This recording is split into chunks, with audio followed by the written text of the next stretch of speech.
सत साहिब सतगुरुदेव की जय। बंदी छोड़ कबीर साहिब जी की जय। बंदी छोड़ गरीबदास जी महाराज जी की जय। स्वामी राम देवानंद जी गुरु महाराज जी की जय हो।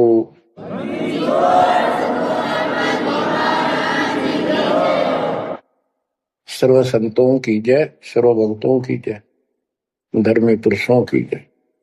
श्री काशी धाम की जय, श्री सुडानी धाम की जय, श्री क्रोथा धाम की जय, श्री बरवाड़ा धाम की जय। सत साहिब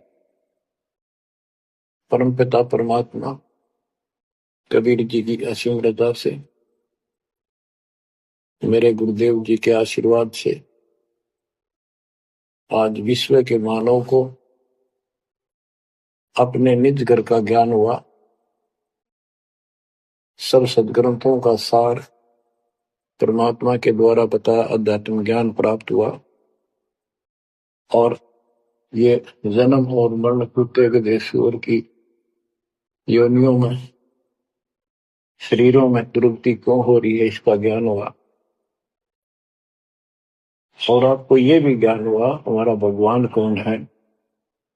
आपको ये भी जानकारी हुई कि यहां से छुटकारा होगा कैसे। ये सब ज्ञान सतगुरु से होता है। तो दास जब भी मालिक को याद करता है तो अपने गुरु जी के एक एक वचन जो मुख्य तौर पर सुनाए गए थे तुरंत आत्मा में लगते हैं जाके और उनकी विशेष याद बनती है और कबीर जी की ये बातें याद आती है। अमरवाणी कबीर सतगुरु के उपदेश का लाया एक विचार, जय सतगुरु मिलते नहीं जाते नरक द्वार। नरक द्वार में दूत सब करते खिंचातान, उनसे कबू नहीं छूटता फिर फिरता चारों खानी। कबीर चार खनी में भरमता कबहू न लगता पार। 100 फेरा सब मिट गया मेरे सतगुरु के उपकार। जय जय सतगुरु मेरे की, जय जय सतगुरु मेरे की। सदा साहिबी सुख से बसियो अमरपुरी के डेरे। गुरुदेव की जब ये उपकार याद आता है उसके प्रति अनायास ही अपने आप उसकी जय जयकार करने को आत्मा पुकार उठती है।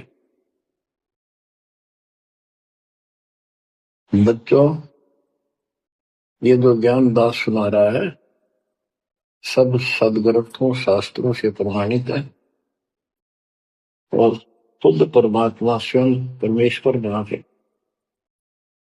ये हमें ज्ञान बताया और फिर अपने बच्चों को ऊपर लेके गए, फिर नीचे छोड़ा।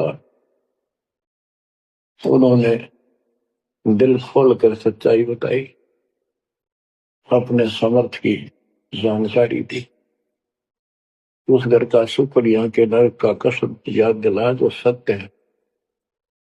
आज कोई सुखी नहीं धरती पर। इस बात को आप आसानी से समझ लेना। कबीर साहब कहते झूठे सुख को सुख है मान रहा मनमोद। एक छोटा सा गुजारा हो गया, अफसर बढ़ गया, नौकरी लग गई, कार होगी, कोठी होगी, माचा माचा करे। कल को मृत्यु के बाद वही कुत्ता बनकर उस कोठी के बाहर बैठेगा, कोई टूक नहीं डालेगा। ये कष्ट याद रखो जब ये भक्ति बनेगी। वैसे भक्ति हो ही नहीं सकती क्योंकि मनुष्य जीवन के अंदर इतनी राहत मालिक देता है, उसको वो सुविधा खूब मिलती है। जैसे बच्चे स्कूल जाते हैं, पढ़ाई करते हैं, तो माता पिता उनको पूरी सुविधा देते हैं, अपनी स्थिति से बढ़कर, अपनी औकात से भी ज्यादा उन बच्चों पर खर्च करते हैं।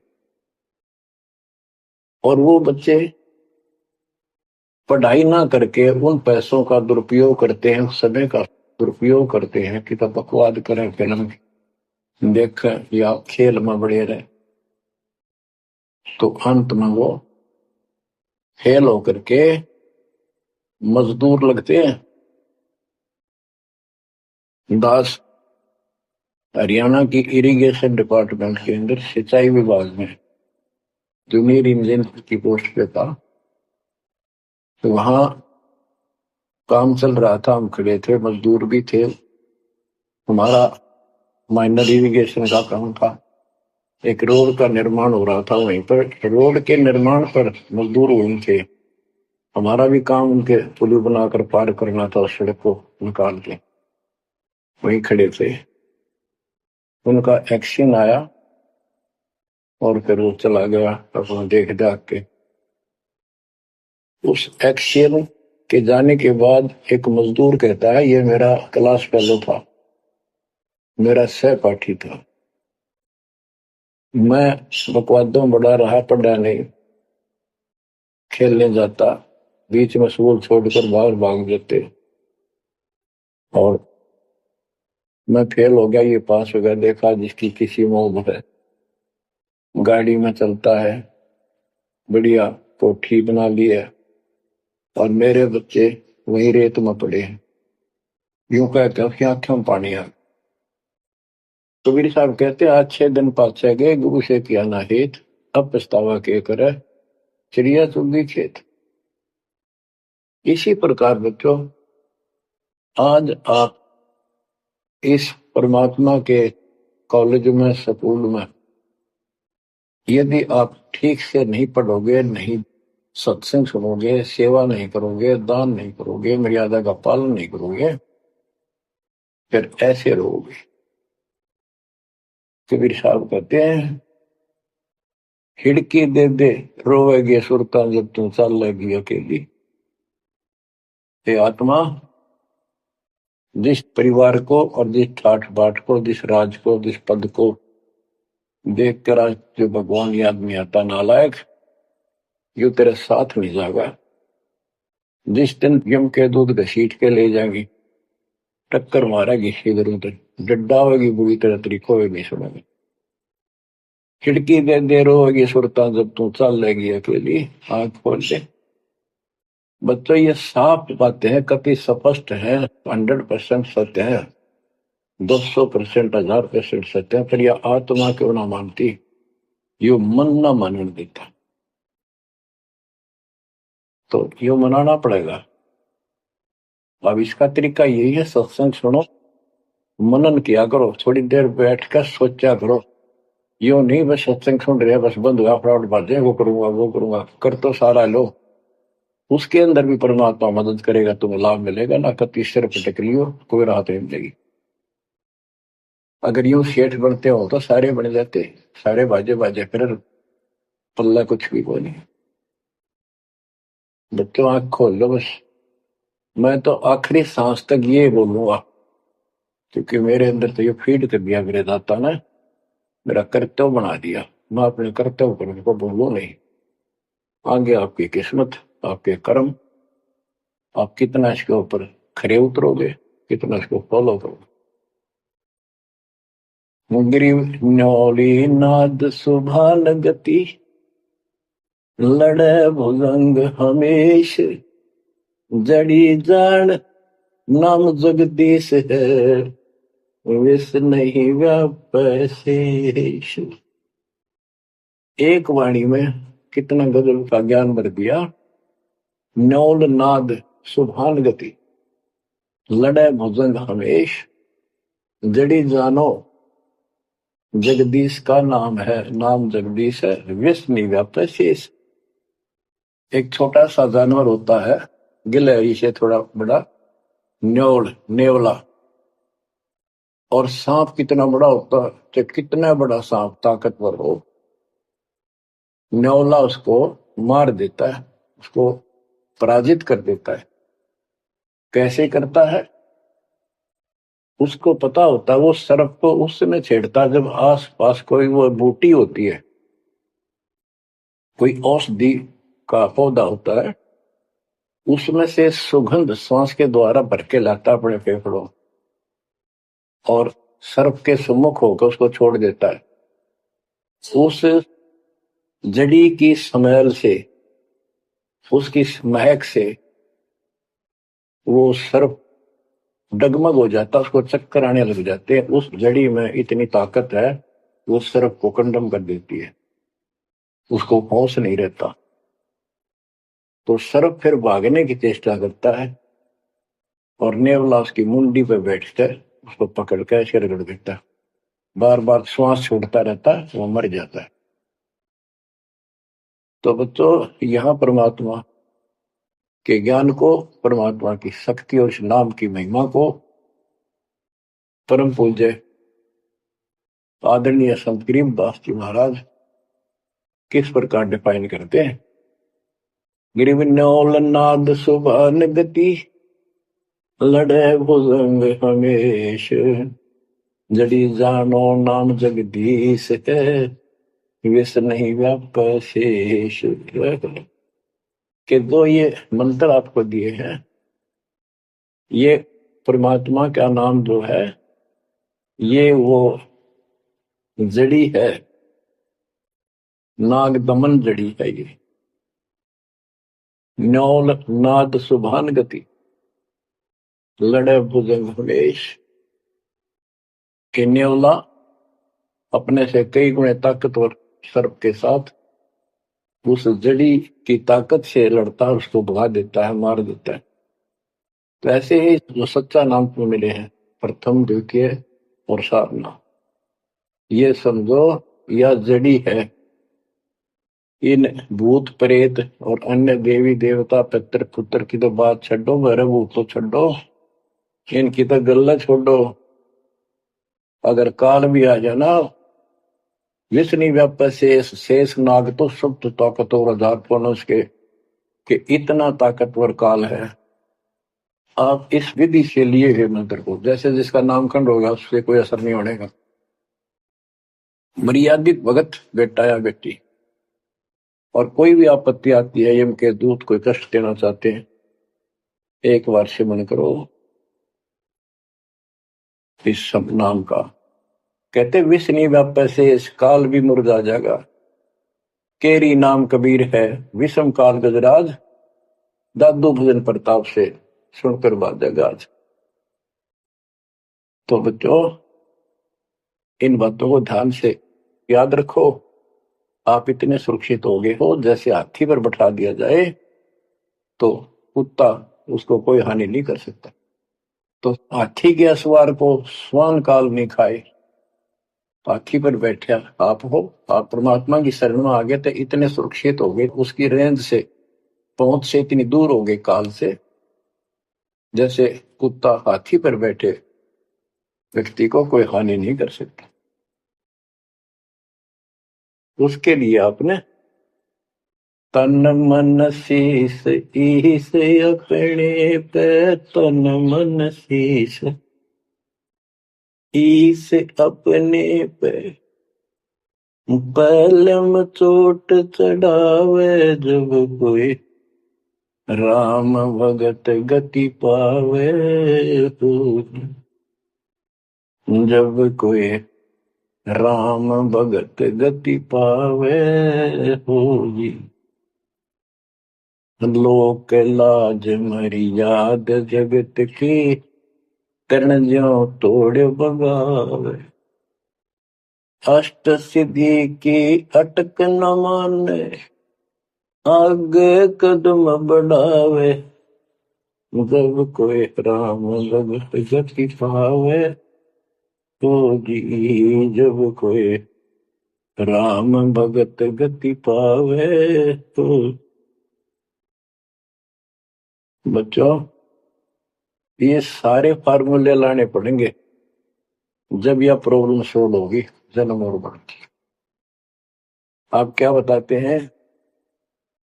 गरीब हंस गवन करते नहीं, मान सरोवर छाड़, कौवे उड़ उड़ जाते हैं, खाते मांसाहार।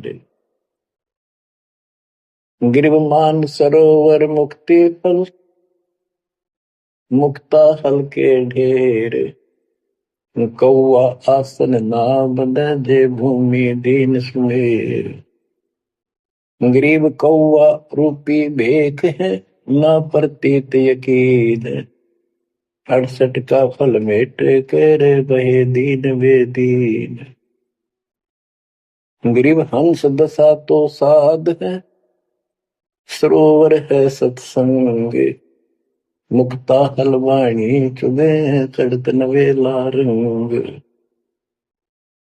और जब कितनी अच्छी व्याख्या की है संत गरीबदास जी ने, कमाल कर दिया।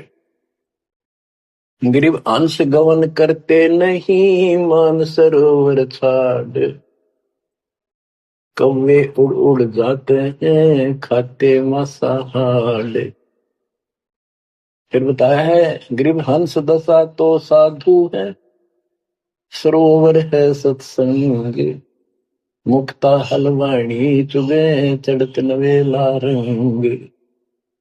कि जैसे हंस गमन करते नहीं, मान सरोवर छोड़। हंस एक पक्षी होता, हंस उससे तुलना की है सदे हुए भगत, निर्विकार भगत, सच्चे भगत की। कि जैसे हंस एक पक्षी होता है, सरोवर के ऊपर, तालाब के ऊपर होता है जिसमें मोती होते हैं, और वहीं पर बुगला होता है, उसी जैसी सेम शकल होती है, उनकी पहचान नहीं कर सकते।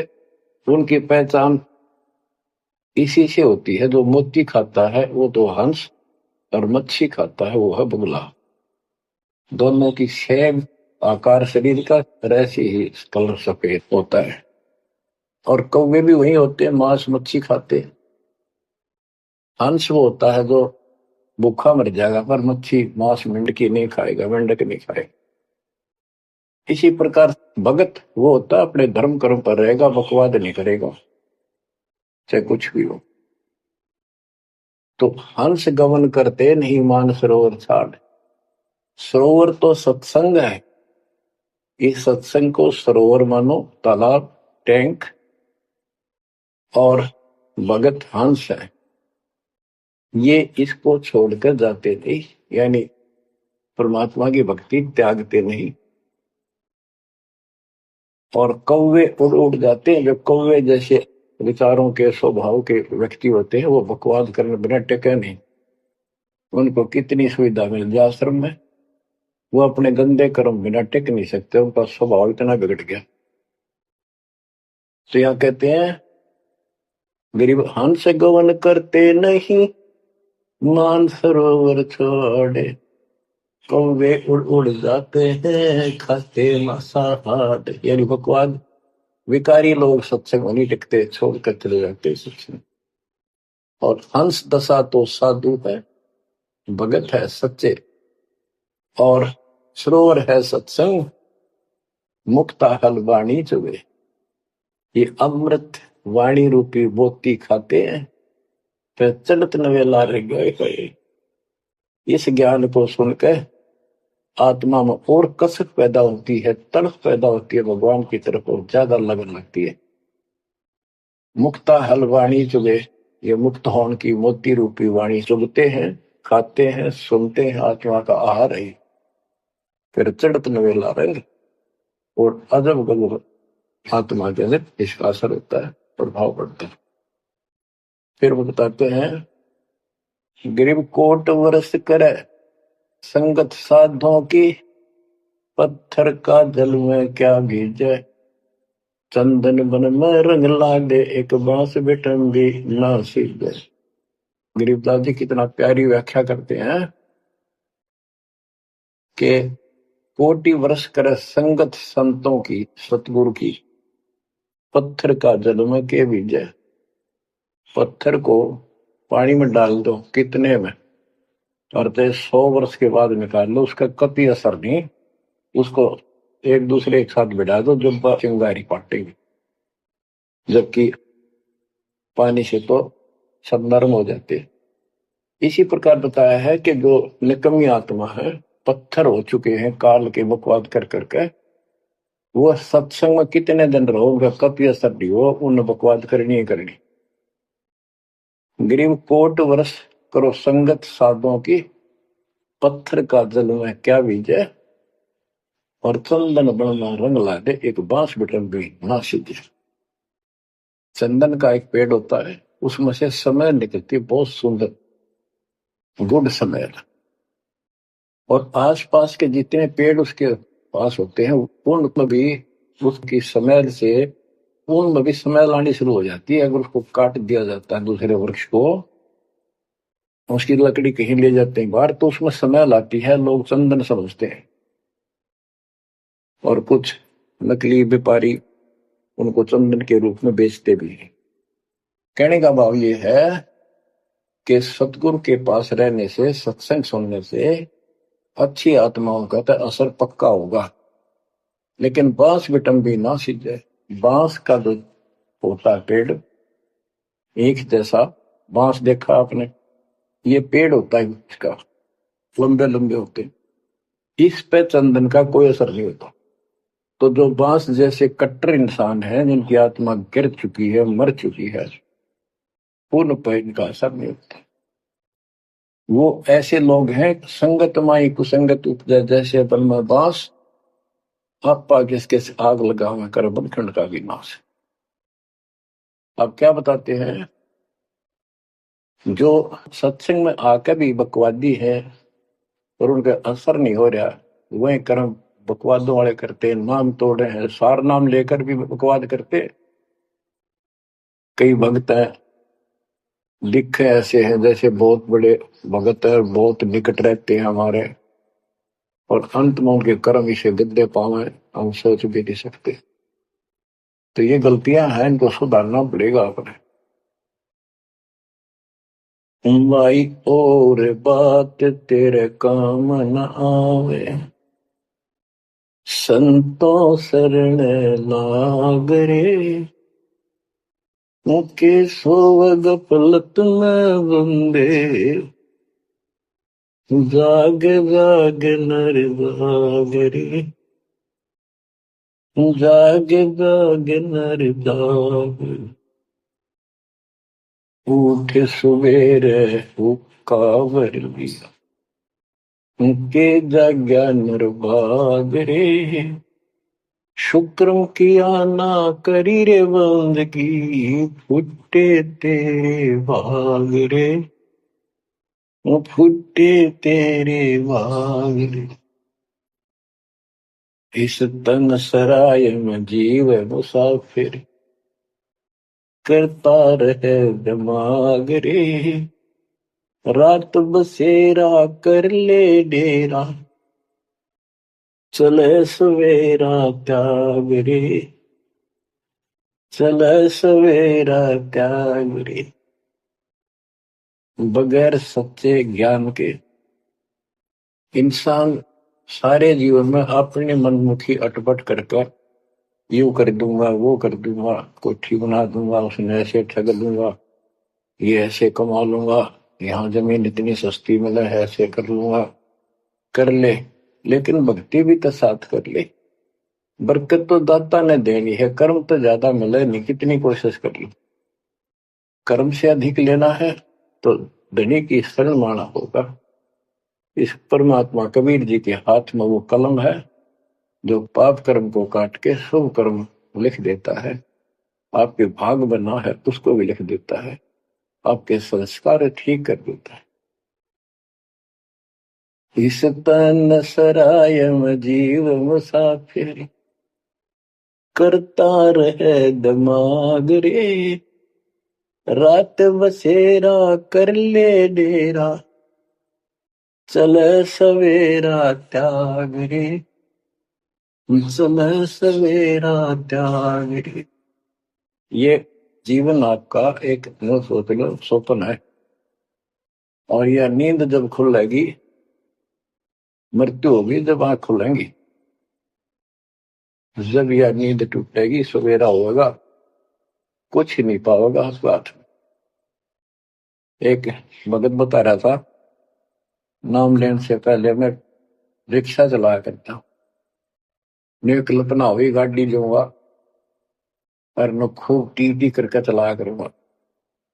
सपना भी वही आ गया, जैसे मैंने बढ़िया गाड़ी ले ली और किराए पर ला रखी है, खूब जोर से चला रहा हूँ, बढ़िया रोड है, आगे एकदम ब्रेक मारने लगा, जोर से पैर मारा, वहां पट्टी पुरानी रजाई थी, उसमें कार पार पैर निकल गया, वह भी पार्टी नहीं। उठा तो देखा ना को कार ना गाड़ी, वो झोपड़ी में पड़ा हूँ। तो बच्चों ये सपना साजा टूट उठ के तो मुंड पकड़ हुआ है। तो ये स्वप्न है जो तुम टी करके चल रहे हो, कितने दिन चलोगे। इस तन सराय में जीव मुसाफिर, करता रह दिमाग रे, रात बसेरा कर ले डेरा, चले सवेरा त्याग रे, चले सवेरा त्याग। तुम ता चोला बना न मोड़ना, लगे दाग पे दाग रे, दो दिन की गुजरान जगत में, क्यों जड़े बरानी आग रे, क्यों जड़े बरानी आग रे। कुबद का चढ़ी चढ़गी छित पे, तू होया मनुष्य नाग रे। यानी जिसका जितना सामर्थ्य है, जब तक इसको ज्ञान नहीं है, कोई न कोई ऐसा दुख दे रखेगा दूसरे को, ताकतवर है वचन से ऐसी गलत बात कह देगा, और निर्बल दुर्बल ऐसा है व्यक्ति की आत्मा रोती रह जाएगी, या किसी को लूट लेगा। बड़ा अफसर है, अच्छी कलम चला देगा, मरो से जीव। कोई अन्यायी जज है, अन्याय कर देगा, मरो से जीव। तो यह कहते हैं, तो बदका चढ़ी चढ़गी चित पे, तू होया मनुष्य नाग रे। आदमी से नाग बढ़ गया, नाग है। जैसे दुर्वासा ने श्राप दे दिया, 56 करोड़ यादव मर गए। चुनो कृषि ने तपस्या करी थी, या खाक तपस्या थी। तो इसे जड़े हुए ढोयर जो आम व्यक्ति है, जो भक्ति नहीं करता, कुछ पद प्राप्त है, कुछ ताकत है गांव में या शहर में या खेत राज का हिस्सा है, उसको कह रहे हैं गरीबदास जी, तो बद का चढ़ी चढ़गी चित पे, तू होया मनुष्य नाग रे, सुध नहीं सजन सुख सागर, बिना प्रेम बैराग रे, बिना प्रेम बैराग रे। हर्षो मरै सो हंस कहावे, कामी क्रोधी काग रे, बहुरा न भरम इस विष के वन में, चल बेगमपुर बाग रे, चल बेगमपुर बाग। शब्द सैन सतगुरु की पहचान, पाया अटल सुहाग रे। शब्द सैन संकेत, शब्द सैन सतगुरु की पहचान, पाया अटल सुहाग रे। नतानंद महबूब गुमानी, प्रगट पूर्ण भाग रे, प्रगट पूर्ण भाग रे। हर्ष उम्र सो हंस कहावे, मर्यादा में रह के जो भक्ति करता है वो हंस कहलाता है। और कामी क्रोधी कागरे, मोरा ना भर में इस विष के बन। हे आत्मा, जो तू ये नकली सुख लेता फिरता है मकवादों के, कितने शराब पी ली, कितने सुल्फा पी लिया, कितने कोठी के लालच में, कार के लालच में दुनिया को लूट रहा है, बकवास कर रहा है। कि हर सुमर सो हंस को हावे, कामी क्रोधी कागरे, भौरा ना भर में इस विष के बन में, जहर का बन है। तेरे जीवन को नष्ट कर देंगे ये नकली सुख। फिर बताया कि शब्द सैन सतगुरु की पहचानी, अपने गुरुदेव का संकेत समझा सैन इशारा।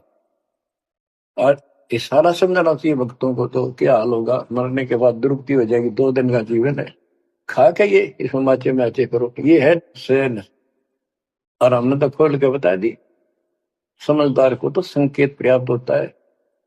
शब्द सैन सतगुरु की पहचानी, पाया अटल सुहाग रे। ये है तो कबीर साहब का शब्द, फिर भी चलो जैसा भी है। न तो आनंद महबूब गुवानी प्रगटे पूर्ण भाग रे। अब सतगुरु से बात शुरू हुई थी, ये नित्यानंद जी भी कहते हैं कि मेरा महबूब सतगुरु गुमानी दास, मेरे कोई अच्छे भाग थे जो मुझे इनका मिलन हुआ। नित्यानंद महबूब गुमानी प्रगटे पूर्ण भाग रे। तो बच्चों, आप इन बातों पे ज्यादा ध्यान दिया करो जो सत्संग के अंदर बताई जाती है। जो सत्संग जो है ये एक टीचिंग है, टीचिंग। और बच्चे इस पढ़ाई को ध्यान से सुनते हैं, इस पर अमल करते हैं, इसका अनुसरण करते हैं जो टीचर बताता है, क्योंकि टीचर सिलेबस से बताता है और सिलेबस से बताया हुआ जो भी ज्ञान है उसको स्टूडेंट्स ठीक से याद करते हैं, उसका अभ्यास करते हैं, तो जब परीक्षा होती है वे सफल होते हैं। अब ये आपकी जो क्लास लग रही है ये उस कबीर भगवान की आप पर एक न्यारी रजा और है, अलग से हुई है। और समय अनुसार जहां भी आवश्यकता पड़ रही है परमात्मा समय पर अपने बच्चों को उसी तरह वो सुविधा दे रहा। सत्संग के दौरान बहुत एकाग्र चित्त से सुना करो। ये समझो कि गुरु जी सामने खड़े हैं, देख रहे हैं। जैसे क्लास के अंदर टीचर खड़ा होता है, पढ़ा रहा होता है, प्रोफेसर पढ़ा रहा होता है, तो बच्चे बहुत सावधानी से और शिष्टाचार से एक एक बात को ध्यान से सुनते हैं। फिर टीचिंग के बाद अपना सामान्य बातें भी करते हैं, नहाना धोना खाना पीना सारा कुछ करते हैं, खेत का काम भी करते हैं, माता पिता का हाथ भी बटाते हैं, करते हैं। लेकिन जो टीचिंग के दौरान उसने सुना है वो भूलना नहीं चाहता, वो उनको अलग से कुछ देगा।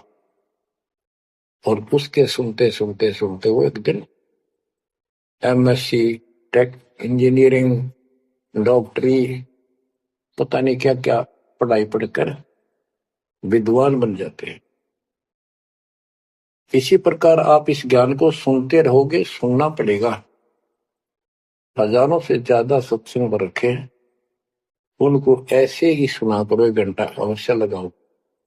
दिन में 1 घंटा भी लगाओगे तो भी बहुत कुछ मिलता रहेगा, भूल नहीं पड़ेगी। काल का आपके ऊपर बहुत भयंकर दबाव है, बहुत प्रेशर है। इतना ज्ञान सुनते हो जितना दास चाह रहा है आपके अंदर, वो प्रेरणा अभी बनी नहीं है, पर बहुत कुछ बात लवा लगी है। निकट हो और सुनते रहो।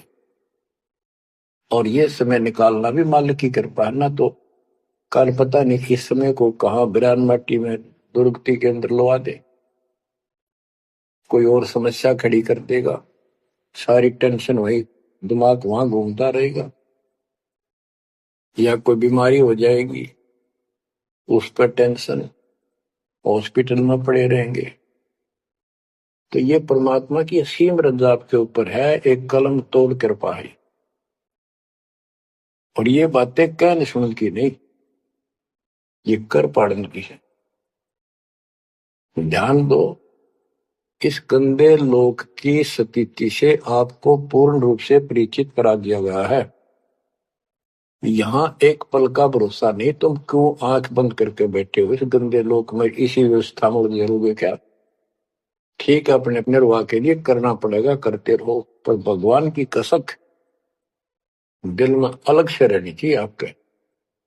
एवं नहीं सुनना, सुना दिया तुमने, सुन लिया, थोड़े बहुत मंत्र कर लिए, सुबह दोपहर शाम की आरती कर ली, अच्छी बात है, लेकिन यह कसक पैदा नहीं हुई तो बात फिर अधूरी रह जाएगी। आप क्या बताते हैं? गरीब दरस परस नहीं अंतरा, रूमी वस्त्र बीच, पारस लोहा एक डग, पलटे नहीं अभीच। उदाहरण देते हैं कि जैसे कई भक्त ऊपर से इतने परम भगत दिखाई देते हैं और गुरु जी के कतीजा में बहुत निकट और अच्छी आस्था वाले हैं, लेकिन इससे बात बनेगा नहीं जब तक दिल से नहीं चाहोगे गुरुदेव को और मालिक को। एक उदाहरण दिया है कि दरस परस नहीं अंतरा, रूम में वस्त्र बीज। पारस एक पत्थर होता है, लोहे को टच करते ही सोना बना देता है, ऐसे छूते ही।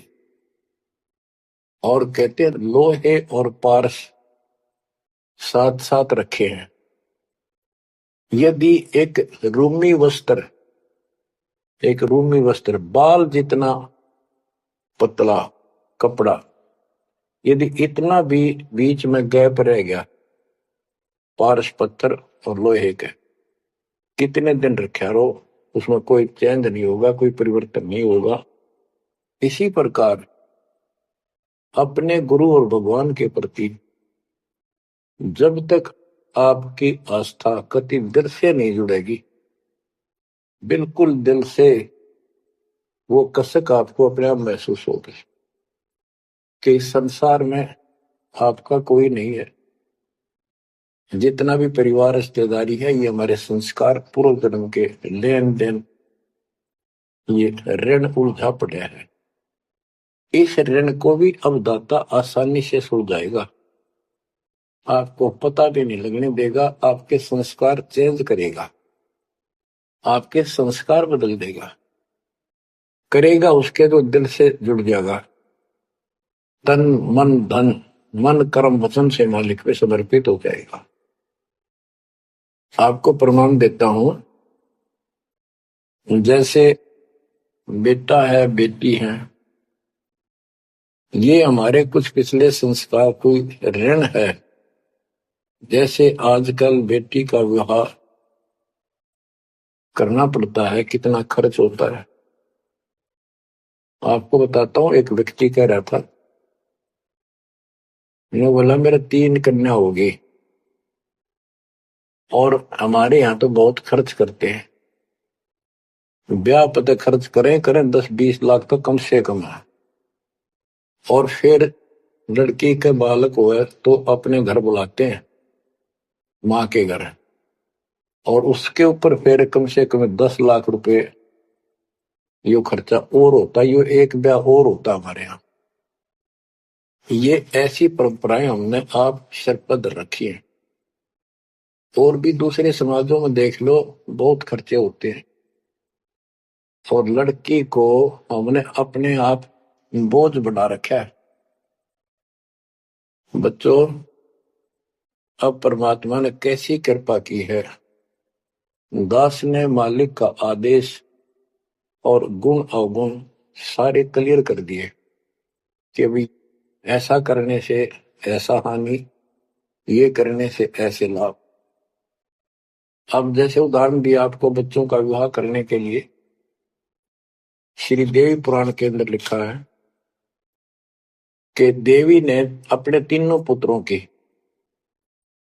शादी ऐसे सिंपल वे से की, वचन से। 3 पुत्री उत्पन्न की, 3 वो पुत्र पहले हो रहे थे, वो वचन से पैदा की, वो अपने संसारिक क्रिया से पैदा किए थे। और तीनों को बुला बुला के कह दिया, ले बेटा यह तेरी पत्नी, ये तो उसका पति, जाओ अपना घर बसाओ। ना कोई बराती था, ना कोई बाती था, ना कोई कढ़ाई चढ़ाई, ना बाजे बजाए। ये बाद की बकवाद शुरू कर दी। संस्कार ऐसे जोड़ दिए जाते हैं। तो अब हम इसी तरह कर रहे हैं, और पता नहीं कई हजार बेटियों का विवाह ऐसे सिंपल वे से कर दिया। ये संस्कार बदल गए। ये लेन देन कर्ज मालिक ने कलम से काट दिया। और आप बच्चों ने भी इस बात को एहसास कर लिया कि सचमुच ये व्रत की बकवाद है। एक पवित्र नाते को, बेटी को गौ के साथ धन है बेटी। माँ बाप के रहेगी वहां कमावे, आगे जाएगी वहां उसको ऐसे सारे ताने का रखा कुछ दिन तो, और कभी ना नहीं करती। तो ऐसी पवित्र आत्मा को अपने लेन देन कर्ज के कारण हमने दुश्मन बना रखी थी, पेट में मारने लगे गर्भ के अंदर। अब बेटी बोझ नहीं, परमात्मा की कृपा से तो ये संस्कार बदल गए। ये कलम से काट दिए दाता ने, वो लेन देन खत्म कर दिया आपने। अब हम भक्ति करेंगे। अब भी जो लोग भक्ति नहीं करेंगे, इन बकवादा में रहेंगे, मालिक ने इतने हल्के कर दिए, तो उनको भगवान कैसे पसंद करेगा। तो बच्चों, अब इस समय को संभालो और इस परमात्मा की समर्थता से परिचित हो जाओ। इस गंदे लोक ने अच्छी तरह समझ लो। यहां तुम नहीं रह पाओगे, और एक अंदर कसक बनाए रखो नारी कि ठीक है, जब तक यहाँ है वो परिवार में रल मिलकर रहो, और सब ना अपने मालिक की बातों में ओ जाकर रखो, और गप्पे कम मारो। और गप्पे मारने की बकवाद पे मतलब की है, अपना जब टाइम लगा मालिक की चर्चा शुरू करते। कोई कथा देख ले, कोई वैसे भाई बहन की चर्चा करो, देखो उनका इतना दुख था, मालिक की दया से इतना सुख होगा।